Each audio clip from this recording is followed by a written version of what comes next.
Galimera, good morning, good morning, good morning. Only just, I've got to be quite honest. I think this is probably one of my latest broadcasts that I've done on an early morning podcast.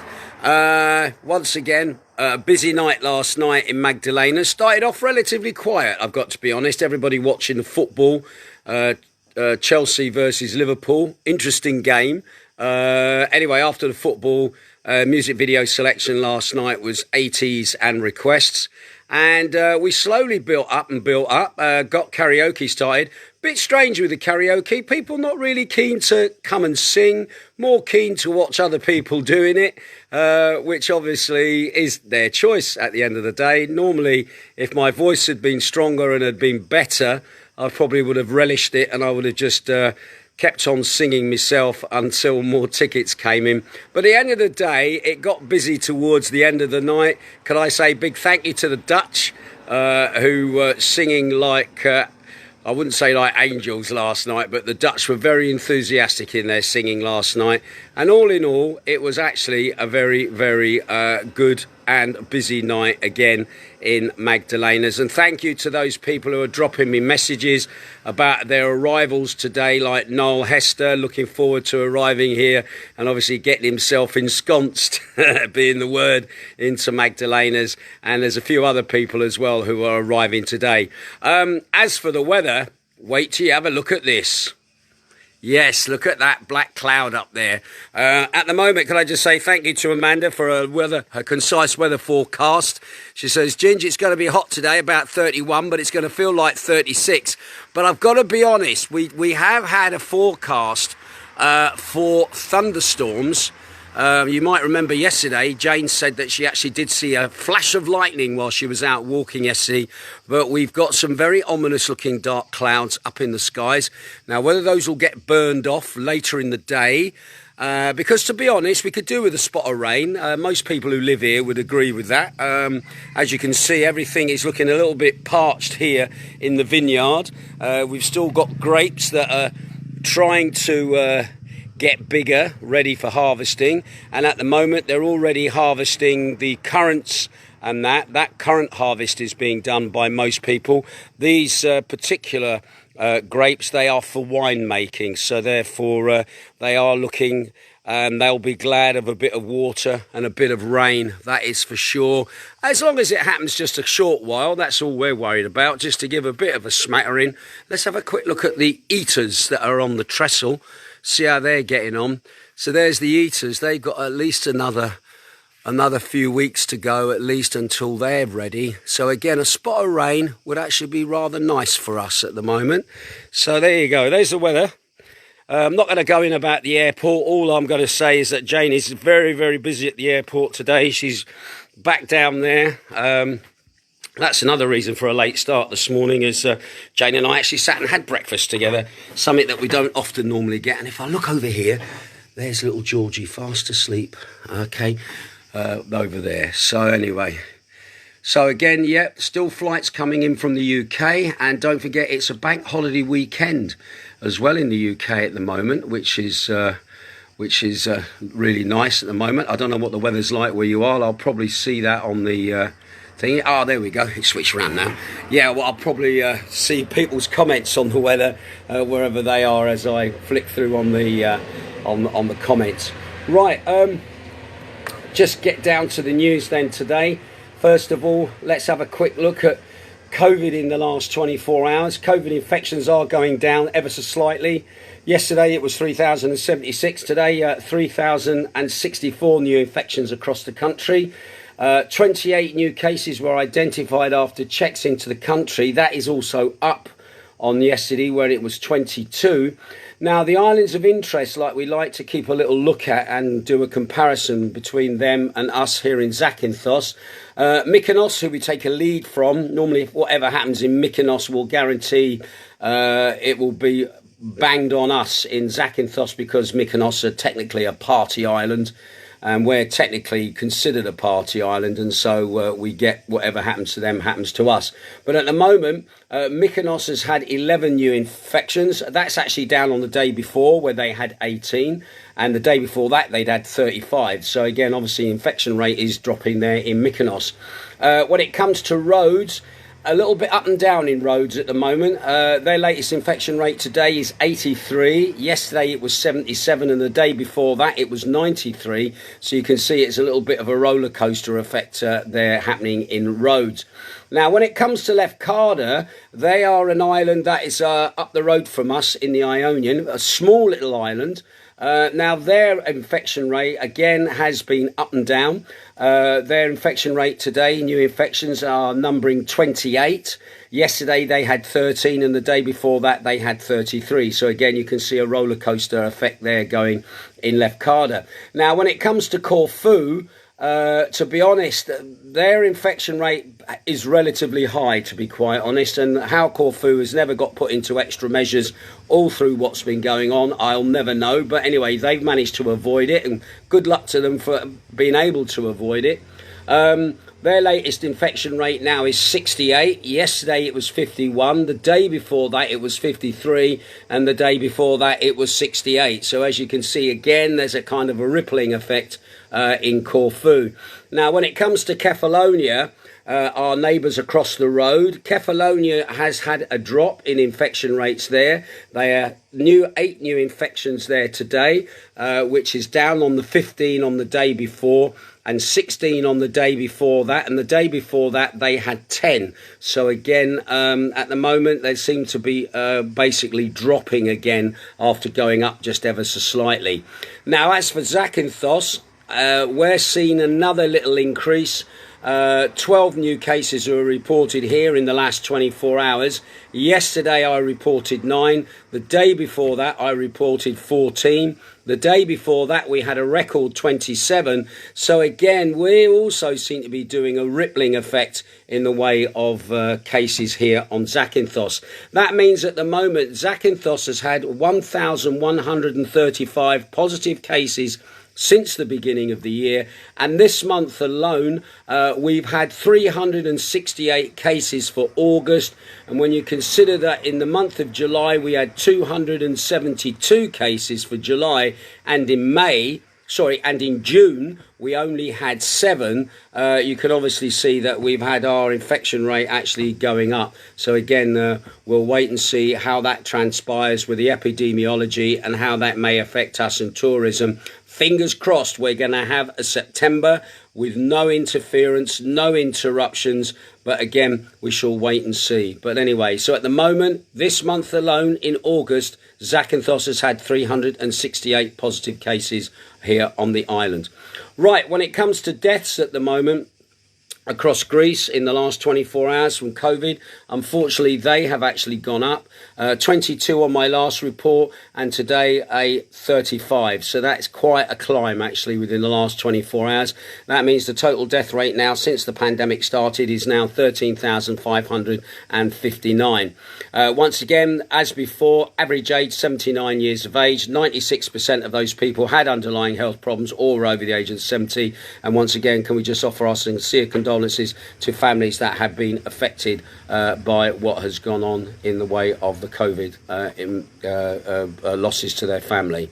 So when it comes to looking at the month of Zakynthos, then we've had 2 deaths here on Zakynthos in this last month of August, a 44-year-old man and a 77-year-old man as well. And since the beginning of the year, the death toll in Zakynthos, the death toll in Zakynthos for 2021 has been 12 deaths, okay, and we had 4 deaths in 2020. So all in all, from COVID, we've had 16 deaths here on the island. So again, we'll wait and see. Hopefully, fingers crossed, we're not going to see any more deaths here on Zakynthos at all. So again, hopefully we're over the worst of it. Anyway, when it comes to critical cases at the moment, critical cases, amazingly, have just slightly dropped within the last 24 hours. Yesterday it was 337 cases in ICUs across the country. It's dropped down now to 333. 198 of those are male and 135 of those are female. So again, that's a good move that the critical cases are now starting to drop as well. Right, okay, let's have a quick look at the news for today then. Zakynthos police on Friday arrested a local for theft, and they're now actually looking for a second suspect in the same case. It seems that a car was broken into. They're not saying where the car was broken into, which kind of annoys me at times because, again, you'd just like to know certain areas where the crime is going on. But anyway, a car was broken into on the island, as they say in the report. The amount of €300 was stolen from the vehicle, as well as other objects, although they haven't been said. But there was also a mobile phone stolen as well. Now, shortly after being reported, the police were able to locate one of the perpetrators who still had the phone in his possession. I've got a feeling they may have tracked the phone. Anyway, the phone was then returned to the owner. It seems that once the police had got their hands on the guy, he'd obviously said that there was a second person involved. That person now is being sought.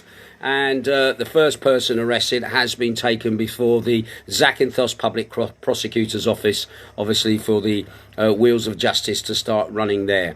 Also, another story that literally just come in on the press within the last few minutes.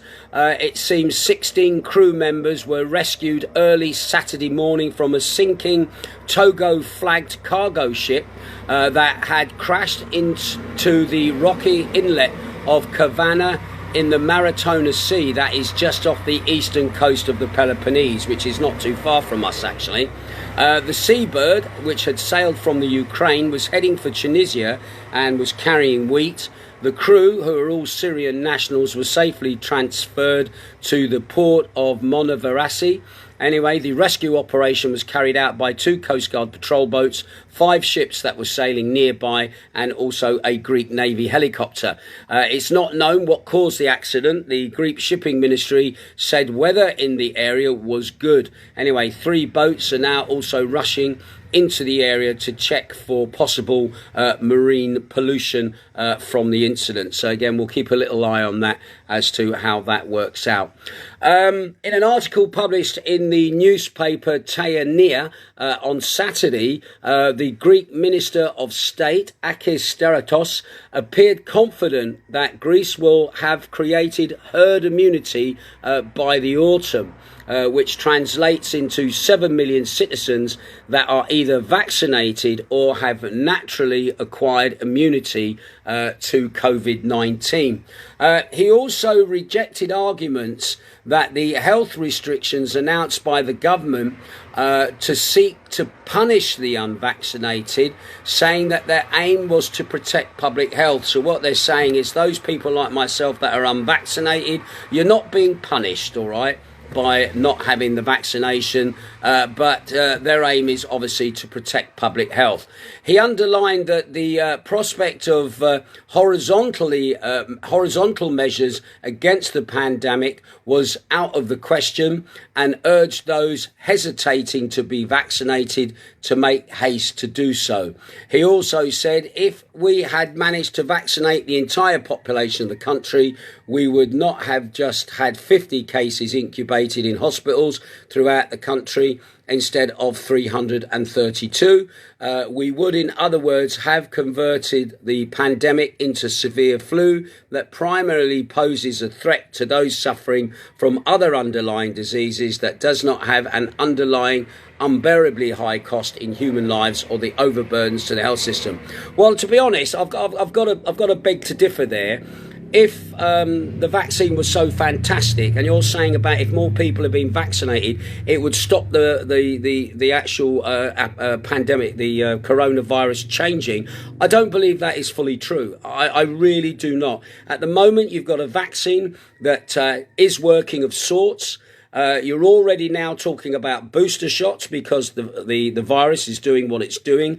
I still think herd immunity, if you want to have the vaccine, great, fantastic, have it. But this compulsory vaccine, as far as I'm concerned, is not saving my life in any other ways. It's opening up a lot of questions about the safety of vaccines and also that of power with a government as well, where they are overriding people's freedom of choice. We've seen this in all areas, whether it's through the vaccine, whether it's through measures, whether it's through lockdown, which obviously proved that they didn't work. And that is one of the reasons why they're not going to lock down if we have a fourth wave coming in the autumn. But also as well, economies getting damaged through what he said is the flu.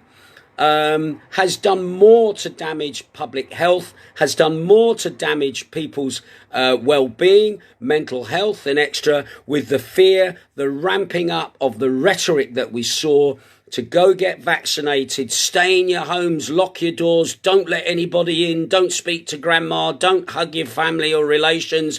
And if somebody passes away, you're not able to be with them in the hospital or be with them even at their funeral. That has done more to damage humans' health.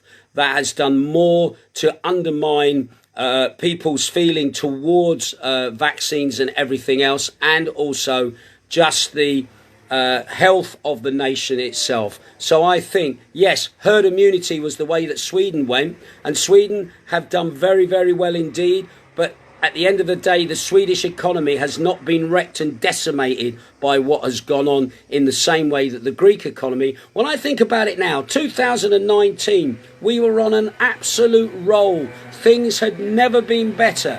And then by 2020, everything that was good, the hardships from 2008 up until that time have been undone. And we are still to see how things are going to work out in the winter of 2021, and to see what course is steered.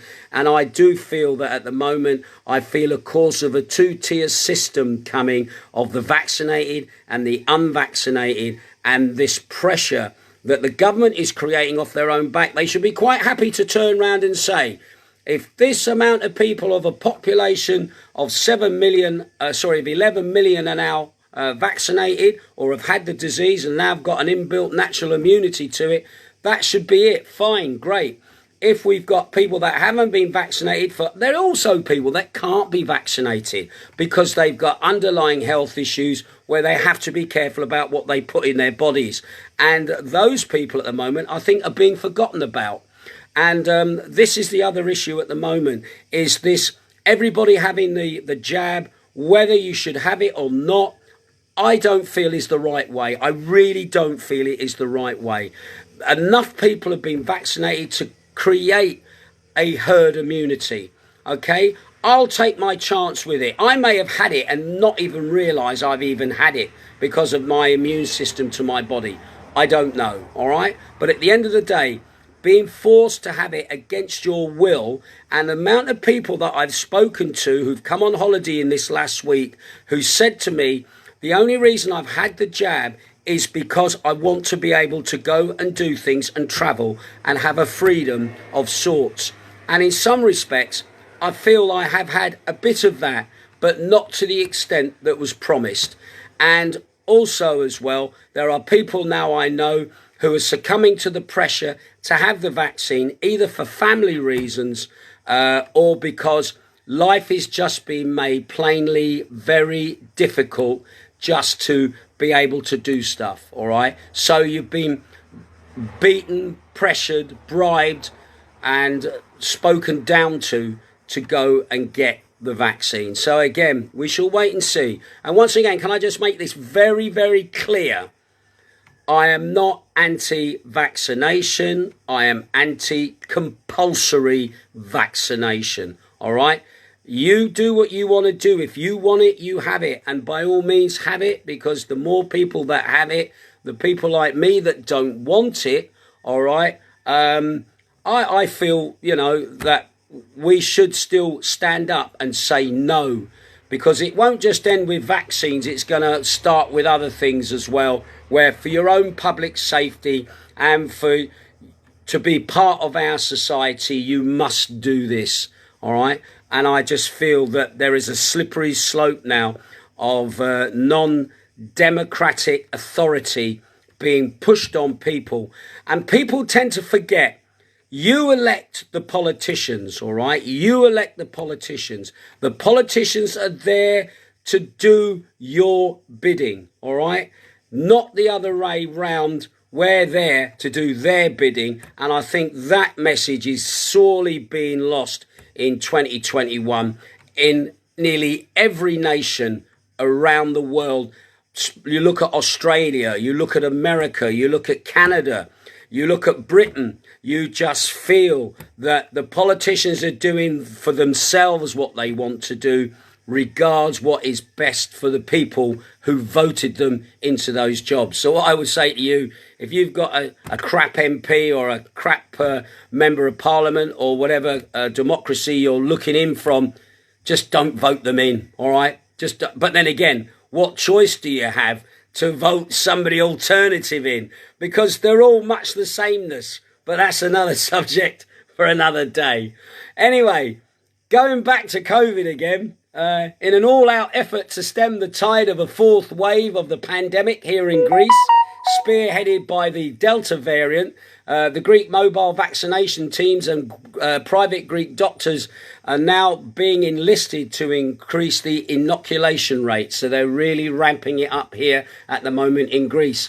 Now, these mobile units of the health ministry will be placed in squares and also outside of churches in an effort to convince the hesitant to get their jabs or to facilitate those who have difficulty accessing vaccination centres. This is right across Greece, not just Zakynthos, but right across Greece. Now, the health minister, Zakynthos, said the programme will be implemented with the cooperation of the priests and the Holy Synod of the Orthodox Greek Church as well.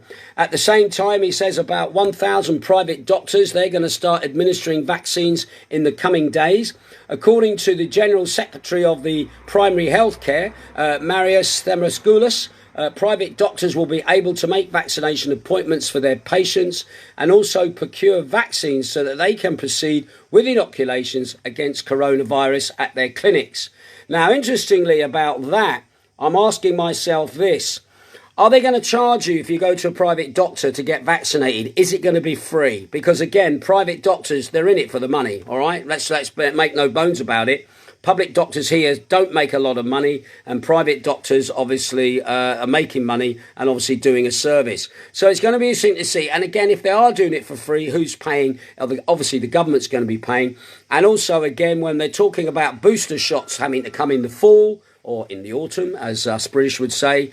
Again, are they going to be charging you for the pleasure of rolling your sleeve up and being injected with that booster shot rather than going down and queuing up at the ECA office to have your injection shot down there, or the former ECA office? Excuse me.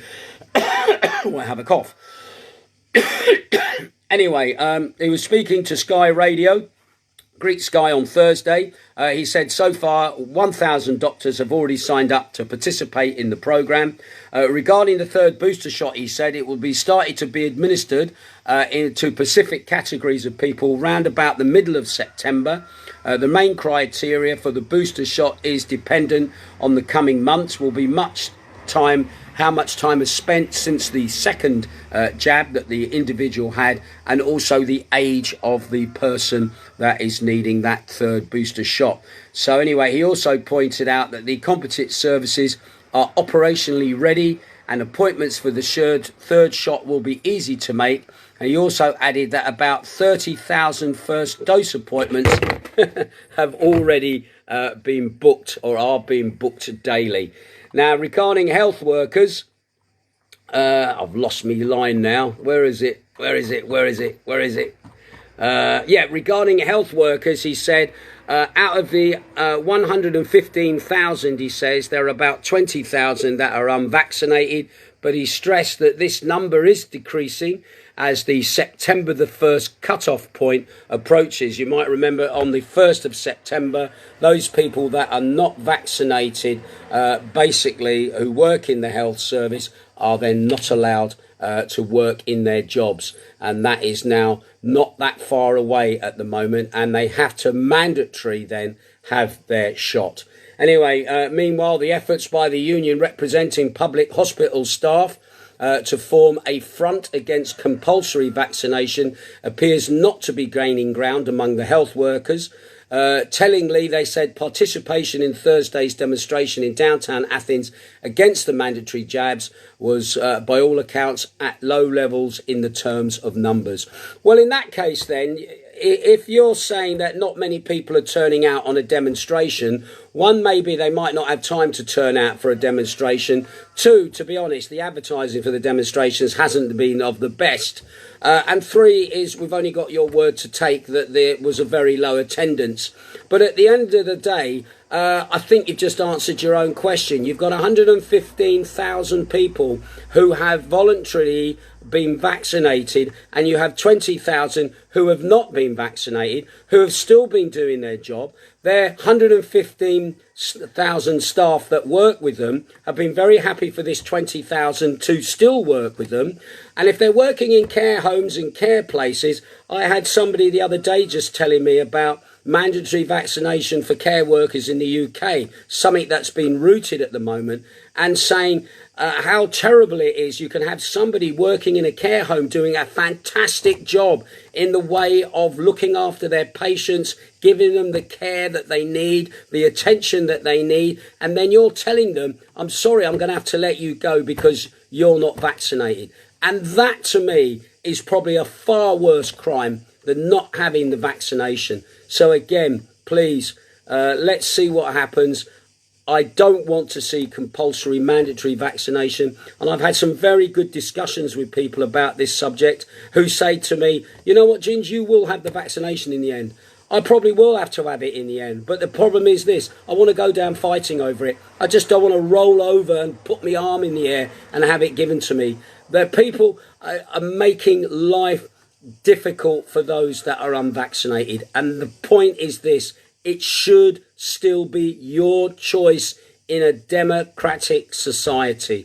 So again, we'll wait there. Well, I'll tell you what, I'm going to bang it on the head there for this morning. I was going to do an opinion piece that I read, but I'm not going to bother with that. I'm just going to leave it there. Can I just say thanks again to all those people that are tuning in.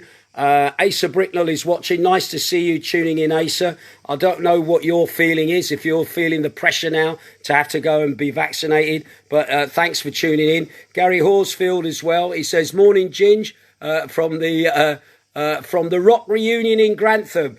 Big shout out to all the RAF Reg buddies at Grantham. Do you know what, guys? I really wish one year I could get to a Rocks reunion. For those people who are wondering what I'm talking about, RF Regiment, our nickname is Rock Apes. I did 22 years service in the military, and lifelong buddies, people, they're all meeting in Grantham over this bank holiday weekend. I hope you have a really, really great weekend.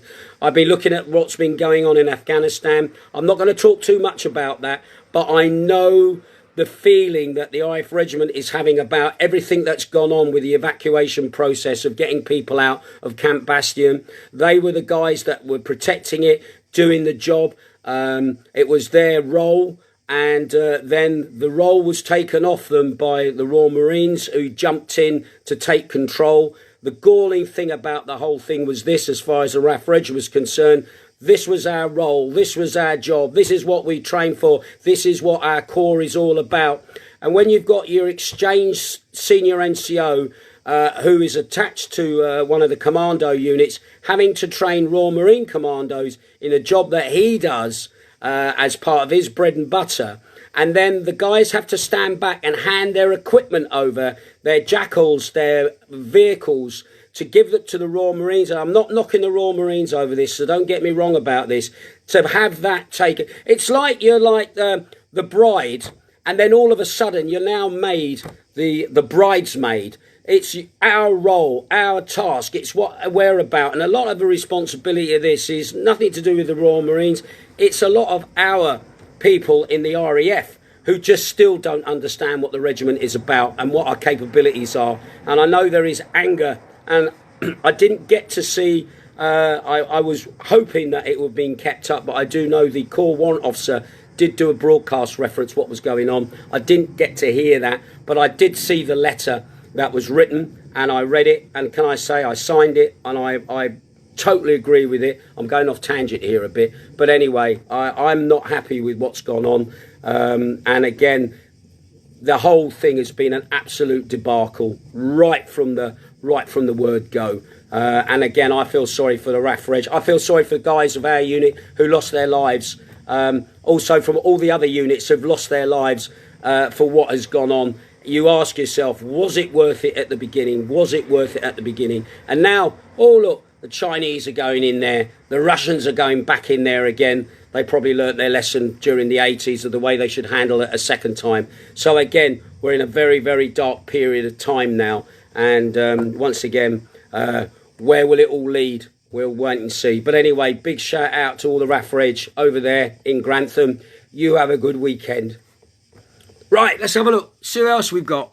I know, I'm going to bang it on the head there because I've rattled on too long.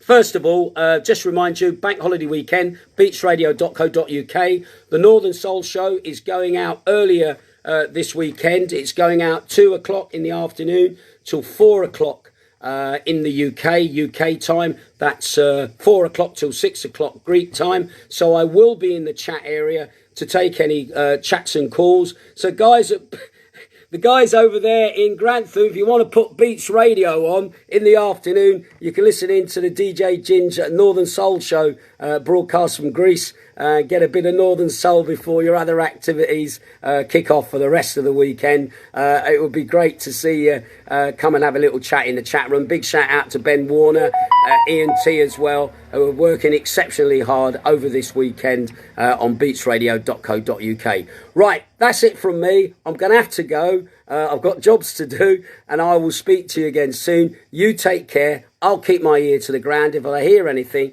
trust me, I'll let you know. Ta-ra.